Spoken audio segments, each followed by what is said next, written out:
Lumen nomor 11.646, 24 Juni 2024.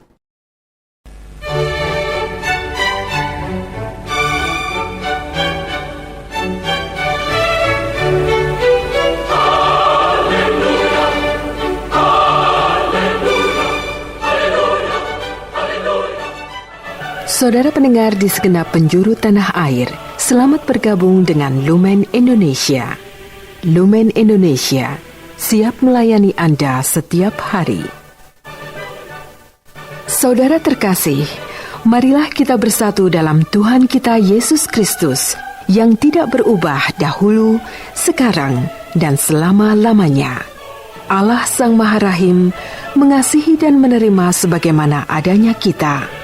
Allah Bapa kita di surga senantiasa bersedia menolong, menghibur, dan meneguhkan kita dalam menghadapi segala permasalahan hidup sehari-hari.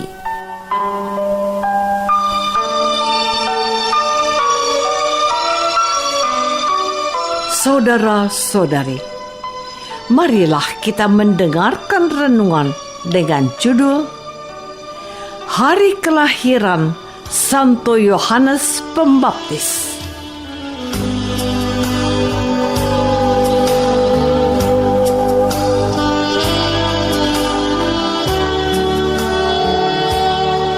Yang berdasarkan pada Injil Lukas bab 1 ayat 59 dan 60.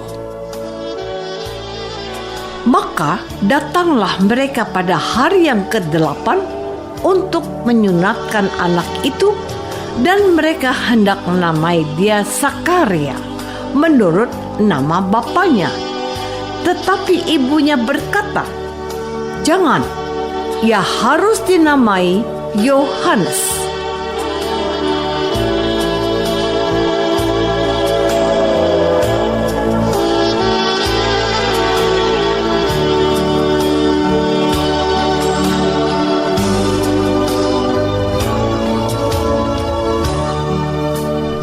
Dalam nama Bapa dan Putra dan Roh Kudus. Amin. Saudara-saudari terkasih dalam nama Tuhan Yesus Kristus. Pada hari ini, Gereja Katolik merayakan hari raya kelahiran Santo Yohanes Pembaptis.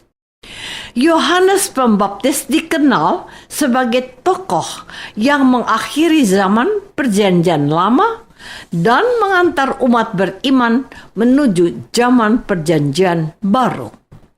Penulis Injil Lukas menceritakan bagaimana kelahiran tokoh ini. Kisah kelahiran Yohanes Pembaptis hampir mirip dengan kisah kelahiran Yesus Kristus. Pada waktu itu, Allah secara khusus mengutus malaikat Gabriel kepada Sakaria, ayah dari Yohanes Pembaptis, ketika ia sedang bertugas mempersembahkan korban di bait Allah. Dan malaikat Gabriel juga menyebut nama anak itu, Yohanes. Namun, Sakaria merasa dirinya sudah tua dan istrinya, Elizabeth, juga sudah lanjut usia. Tapi malaikat tetap menegaskan bahwa kabar baik bagi Sakaria. Sakaria sendiri dikatakan dia akan bisu, tak dapat berkata-kata, hingga semuanya terjadi karena ia kurang percaya. Orang banyak pun menyadari bahwa terjadi penglihatan kepada Sakaria di dalam bait Allah. Dan istrinya pun mengandung dan menerima ini sebagai perbuatan Tuhan baginya, sebagai penghapus aibnya, sekaligus membebaskan mereka. Saudara-saudari terkasih, Injil Lukas secara teliti mencatat bagaimana kelahiran Yohanes Pembaptis yang sangat berbeda dengan orang lain. Dikatakan bahwa kemudian genaplah bulannya bagi Elizabeth untuk bersalin, dan ia pun melahirkan seorang anak laki-laki.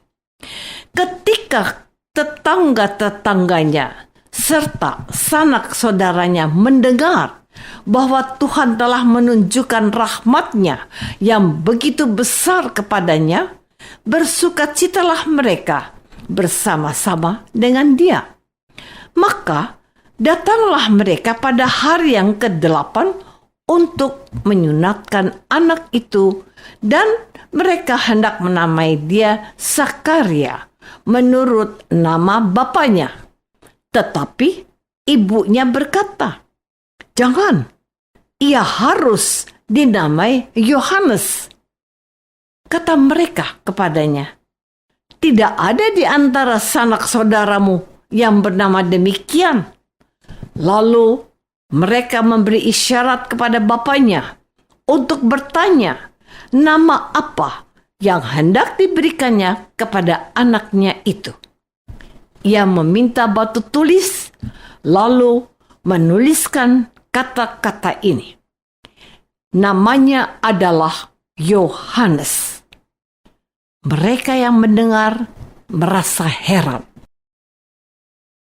Saudara-saudari terkasih, nama yang diberikan oleh Sakaria dan Elizabeth kepada anak mereka sudah sesuai dengan nama yang diberikan malaikat Gabriel yang 9 bulan sebelumnya telah menampakkan dirinya kepada Sakaria.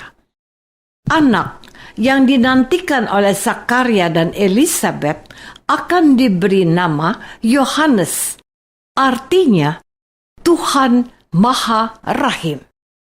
Nama ayahnya ialah Sakaria, artinya Tuhan ingat. Orang banyak mengira nama terbaik bagi anak itu ialah Tuhan ingat, seperti nama ayahnya. Juga karena Tuhan telah mengingat Elizabeth dan Zakaria yang telah lama tidak memiliki keturunan, tapi sekarang telah mendapatkannya.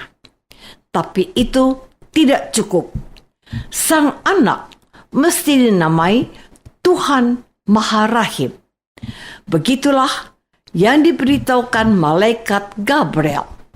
Dan memang kelahiran Yohanes menandai perbuatan besar Tuhan yang penuh belas kasih.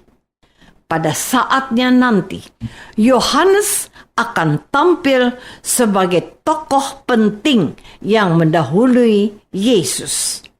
Kita pun tahu banyak orang datang minta dibaptis Yohanes. Begitulah kehidupannya mulai dan jadi tanda bahwa Tuhan mengasihi umatnya. Pada akhirnya, Tuhan mengajak kita bersama Yohanes Pembaptis menantikan Yesus Sang Penyelamat.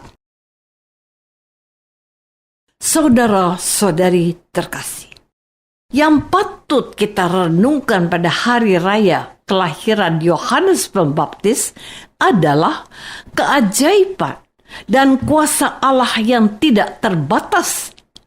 Dari segi usia, Elizabeth sebenarnya sudah tidak mungkin lagi untuk bisa hamil dan melahirkan seorang anak.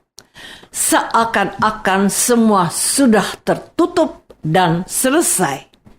Namun, kuasa dan keajaiban Allah mampu membuat yang tidak mungkin menjadi mungkin. Mampu mengubah yang tertutup menjadi terbuka. Dan mampu mengubah yang sudah selesai menjadi berkelanjutan.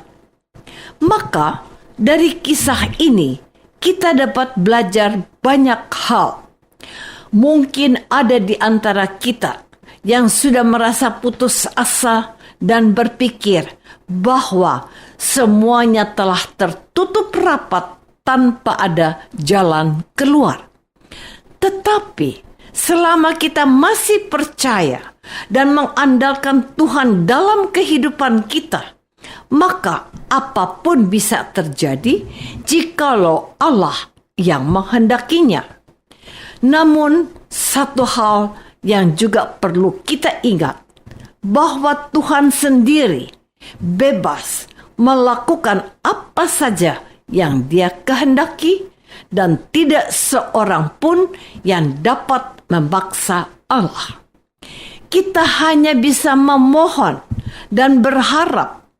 Jika tidak terkabul, kita tetap percaya bahwa semuanya tetap baik adanya, karena Allah tidak pernah merancang hal-hal yang jahat kepada kita.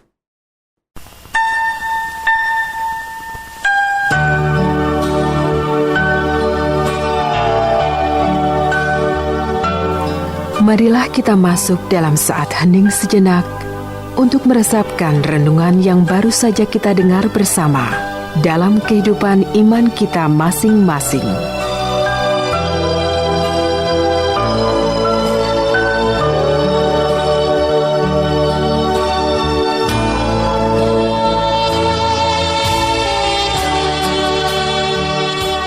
Apakah selama ini kita masih terus menaruh kepercayaan dan pengharapan kepada Allah, atau kita sudah putus asa dan menyerah? Marilah kita berdoa.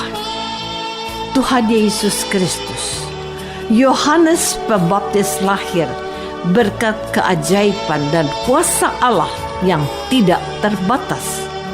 Tambahkanlah iman kami, agar dalam situasi yang rumit dan penuh persoalan, kami tetap berharap dan bersandar kepadamu. Sebab semua yang Engkau kerjakan bagi kami baik adanya. Doa ini kami persembahkan dalam nama Yesus, Tuhan dan pengantara kami. Amin. Semoga kita semua selalu dinaungi dan dibimbing oleh berkat Allah yang Maha Kuasa. Dalam nama Bapa dan Putra dan Roh Kudus. Amin.